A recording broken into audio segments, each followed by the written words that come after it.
Dear students, in our earlier lecture related to electrostatics, we have considered about Gauss flux theorem.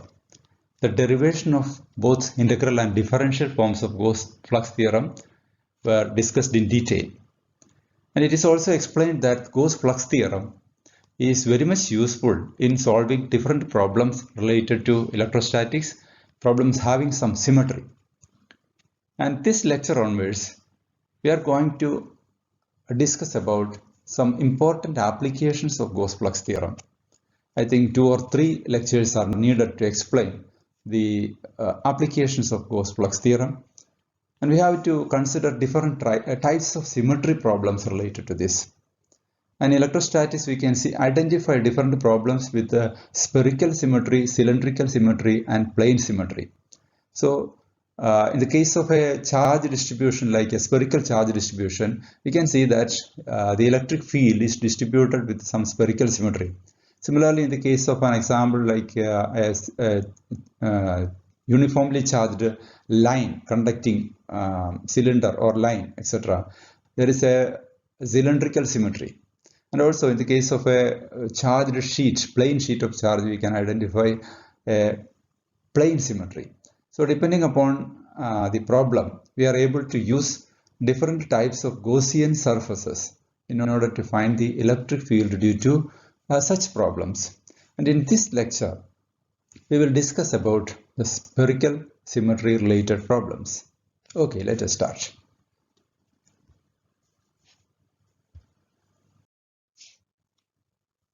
We know that Gauss flux theorem is defined as the normal electric field component over a closed surface is equal to 1 by epsilon 0 times the charge enclosed by the surface. That is, closed surface integral E dot ds is equal to 1 by epsilon 0 into volume integral rho dv, where this volume integral rho dv means q, the total charge enclosed. So the expression changes to q divided by epsilon 0.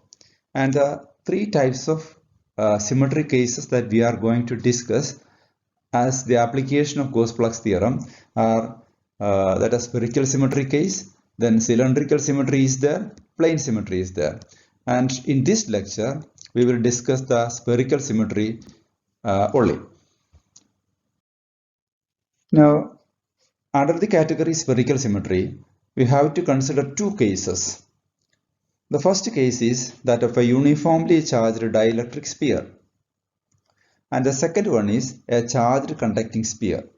And for the charged sphere, dielectric sphere, we have to consider a uniformly charged sphere and the electric field inside the sphere, on the surface of the sphere, and outside the sphere. So that is what we are going to evaluate. Similarly, in the case of a conducting sphere also, we will find out the electric field inside the conducting sphere, surface of the sphere, and outside the sphere. The other 2 cases, that is cylindrical symmetry and plane symmetry, will be discussed in the coming lectures. Then first let us consider the electric field due to a charged dielectric sphere using Gauss flux theorem. Now the dielectric sphere is uniformly charged with charge density rho or something like that. And we are interested to find the electric field outside at a distance r from the center. And the charge distribution is shown here with a radius a. A is the charge radius of the charge distribution, and rho is the charge density. And we have to make use of this equation, that is closed surface integral E dot ds is equal to 1 by epsilon 0 volume integral rho dv, or it is equal to 1 by epsilon 0 q, that is q divided by epsilon 0. Now we want to evaluate both sides of the integral equation as far as or depending upon our problem. Now for the present problem, we are asked to find out the electric field outside for at any point outside. Let us consider a Gaussian surface passing through that point under consideration. So in this case, we can see that there is a spherical symmetry. That means if we construct a spherical Gaussian surface with a charge at the center, charged sphere at the center, all the points on the spherical Gaussian surface gives same electric field, that is both in electric field magnitude and direction, it will be constant because it is at a distance r from the center. So we can see that the direction of the electric field is radially moving out, and the magnitude is constant. So spherical polar coordinate system is useful in such problems. So first let us consider a Gaussian surface, a spherical Gaussian surface passing through the required point, and then evaluate the integral equation for that particular Gaussian surface by considering the normal component of electric field over the drawn Gaussian surface and the charge enclosed within the Gaussian surface. That is the procedure that we are going to adopt here. So the Gaussian surface may be drawn like this, and a small elemental length ds is considered on the surface where the electric field is to be evaluated. So in this present situation, we can see that the direction of the electric field and the direction of ds are same because it is in the normal direction. Electric field and ds are in the same direction, and this surface is called the Gaussian surface, spherical Gaussian surface, and the radius of the Gaussian surface is taken as r. That means the point where the electric field is to be evaluated is at a distance r from the center, and this r is greater than the radius a. R is greater than the radius of the dielectric sphere, that is a, r greater than a. Now just evaluate the two sides of the integral form of Gauss-Flux theorem.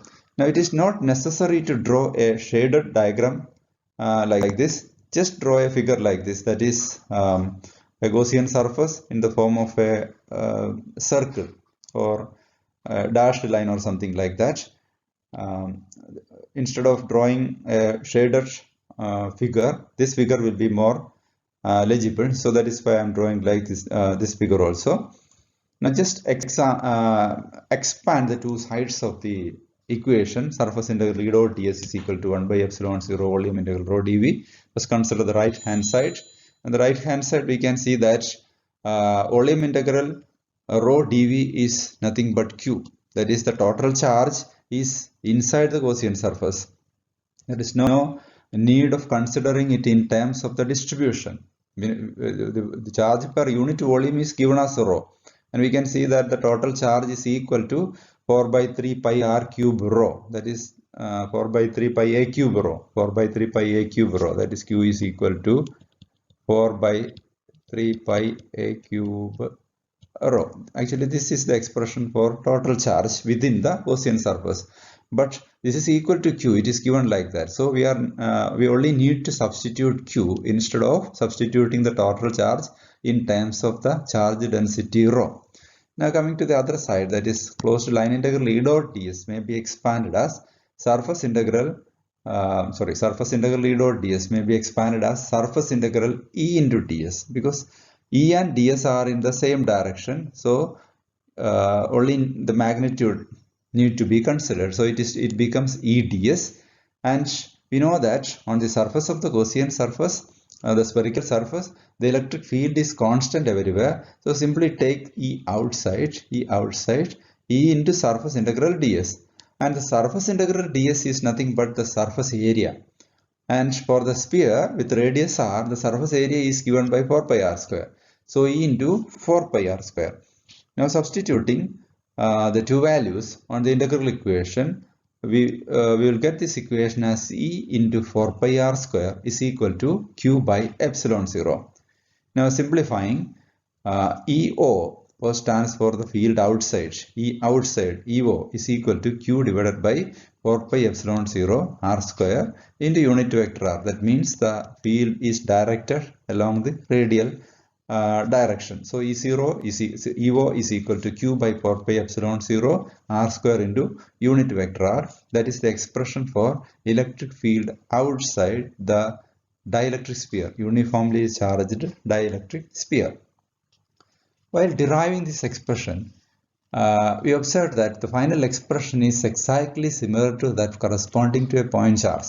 The expression for electric field due to a point charge is given by 1 by 4 pi epsilon 0 q by r square. Here also you get the same expression. So we can conclude that the electric field due to a distribution, a spherical distribution, is exactly similar to or as if the entire charge is concentrated at the center. The electric field gives an expression with the similarity that the entire charge is concentrated at the center of the charge distribution. So this is applicable for a point outside the charge distribution. Now let us consider a point inside, that is a point considered inside.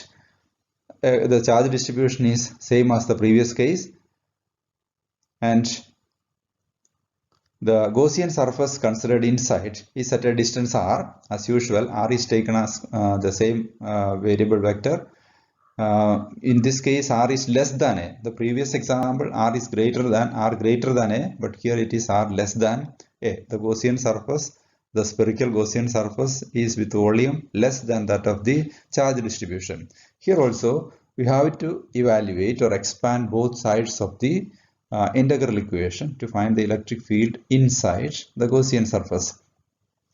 First, consider the right hand side of the equation. For the right hand side, q is equal to volume integral rho dv. For the present situation, this may be taken as 4 by 3 pi r cube rho. 4 by 3 pi r cube rho. Because in this case, it is not equal to q. 4 by 3 pi r cube rho is not equal to q, because 4 by 3 pi a cube rho is equal to q. Here the volume is less than the total charge distribution, so we have to find the total charge inside the Gaussian surface. So it is the volume of the Gaussian surface, that is 4 by 3 pi r cube, into charge density, charge per unit volume, that is 4 by 3 pi r cube rho. Now coming to the left hand side, that is surface integral E dot ds. Here also both E and ds are in the same direction. E and ds are in the same direction.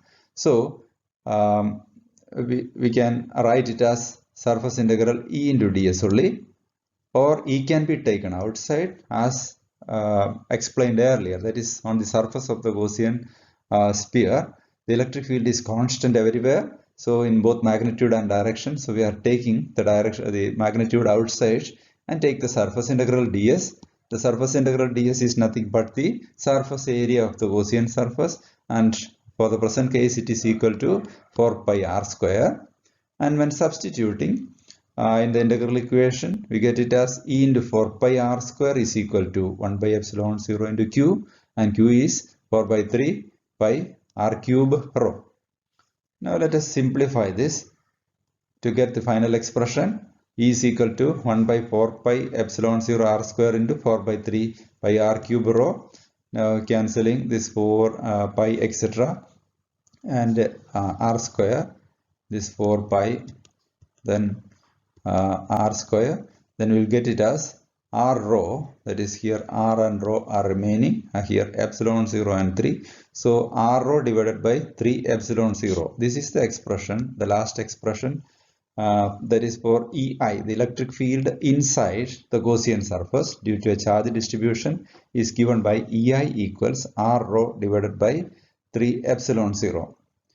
Okay, so in the earlier case, you observed that the electric field outside is proportional to 1 by r square, that is inversely proportional to r square, whereas in this case it is given by R rho divided by 3 epsilon 0, that is it is linearly increasing, directly proportional to r. The electric field, as we move away from the center to the boundary of the charge distribution, it is proportional to r, directly proportional to r, so it is linearly increasing.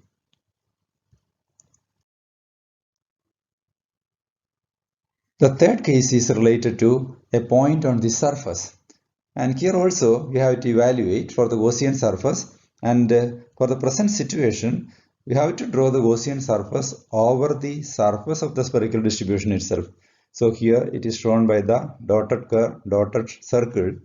The Gaussian surface is drawn coinciding with the charge distribution, and we can see that the entire charge is concentrated inside the Gaussian surface for the present case. So the right hand side changes to Q is equal to volume integral rho dV is equal to 4 by 3 pi a cube rho. Now here R is equal to A. For the present situation R is equal to A. So the total charge is 4 by 3 pi a cube rho, or it is equal to 4 by 3 pi r cube rho. And the left hand side E dot ds, there is no change for that side because it is always same that both ds and E are in the same direction. So E dot ds is surface integral EDS, or taking E outside. So surface integral ds and the same value, that is equal to 4 pi r square. 4 pi E is equal to 4 pi r square. Now substituting the expression, we'll get it as E into 4 pi a square, E into 4 pi a square, because this r is equal to, the radius r is equal to a. So E into 4 pi a square or 4 pi r square is equal to q by epsilon 0, and that is equal to, here we have substituted q instead of substituting in terms of 4 by 3 pi r cube or pi a cube rho, because the entire charge is inside the Gaussian surface. So it is easy to put in that form. So E into 4 pi a square is equal to q by epsilon 0, or ES, that is on the surface, electric field on the surface, is given by q by 4 pi epsilon 0 a square. Q by 4 pi epsilon 0 a square. The only difference from the first case is that O, that is outside, EO is given by q by 4 pi epsilon 0 r square, and here it is q by 4 pi epsilon 0 a square. So we are assigning a specific value for r, that r is equal to the radius of the charge distribution. Now let us graphically represent the values obtained. As I have mentioned, the first case, that is for the point inside, it increases with proportional to 1 by r square, inversely proportional to 1 by r square, and on the surface it is a constant, that is proportional, that is equal to, in terms of a constant, into 1 by a square, and inside it linearly increases, that is proportional to r. So these values may be graphically represented, and for that let us consider a graphical coordinate system like this. R is increasing along the x-axis and E along the y-axis, and two dashed lines representing the radius of the charge distribution.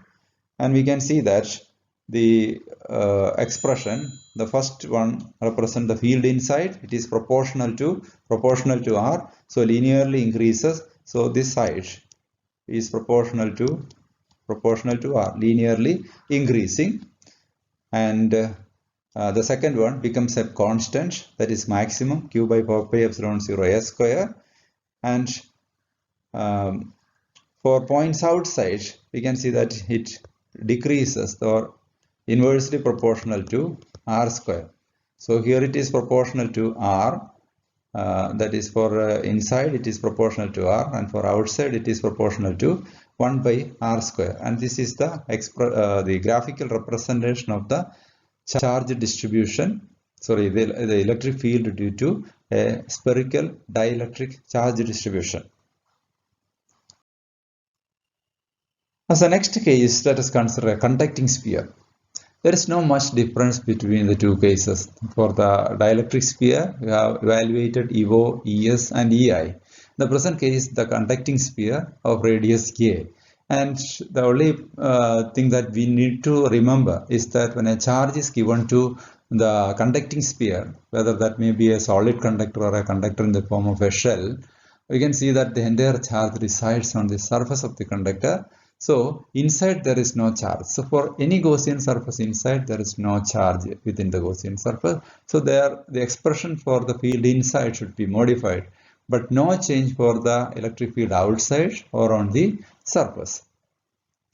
Now here for the inside we will get it as EI is equal to 0, because if we consider a charge distribution like this, and charge distribution with A as the radius, let this be the Gaussian surface with R.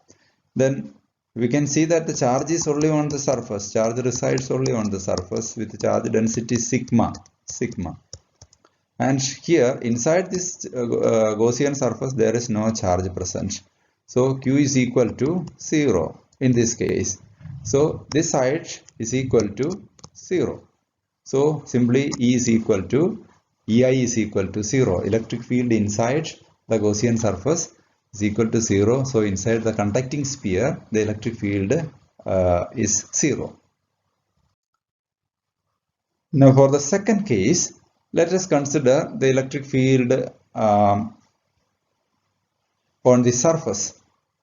In order to find the electric field on the surface, as in the previous case, for the let this be the conducting sphere, and identify a Gaussian surface just passing through the surface itself, on the passing through the surface itself, so that A is equal to R.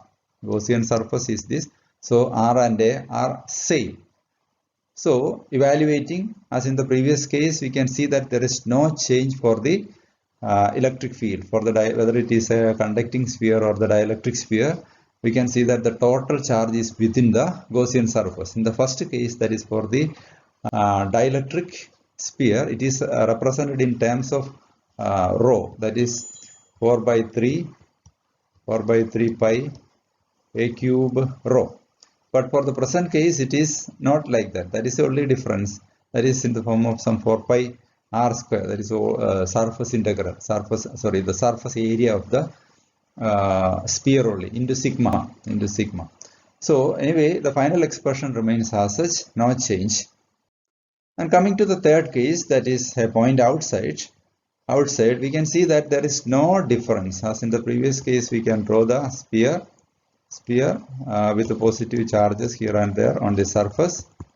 The Gaussian surface is drawn at a distance r from this, and evaluating this expression, it is exactly similar to the case of the dielectric sphere, so that the total charge is within the Gaussian surface itself. So we have to substitute the value of rho, volume in rho dV as Q. So Q by epsilon 0, and the final expression for the electric field outside, EO, remains same as that for the dielectric. And let us represent graphically the electric field due to these things. And we can see that here only slight changes with respect to that of the dielectric sphere, and the inside region it is equal to 0. Inside it is equal to 0, and on the surface it suddenly increases to that with the dielectric sphere, and above the boundary it decreases as 1 by r square, similar to that with similar to the case of a dielectric sphere. So no change with respect to the charged dielectric sphere. The only difference is corresponding to points inside. So we have discussed certain problems related to spherical symmetry. That is, in such situations it is very easy by simply evaluating Gauss flux theorem, what is there inside the Gaussian surface, substitute as Q and find the total normal electric field over the Gaussian surface in the integral equation. Then within 2 or 3 steps we are able to find out the electric field produced due to such a symmetry situation. So if we are using Coulomb's law instead of this Gauss flux theorem, Gauss integral equation, the calculation is not that simple. You have to find out different regions and then take integration along that is along r direction, theta direction, phi direction, and so on. So anyway, the calculation is very simple. So problems having such spherical symmetry or other symmetries that we are going to consider in the coming lectures, that is cylindrical symmetry and plane symmetry, it is very easy to find the electric field due to by making use of the integral equation of Gauss flux theorem. Okay, thank you very much.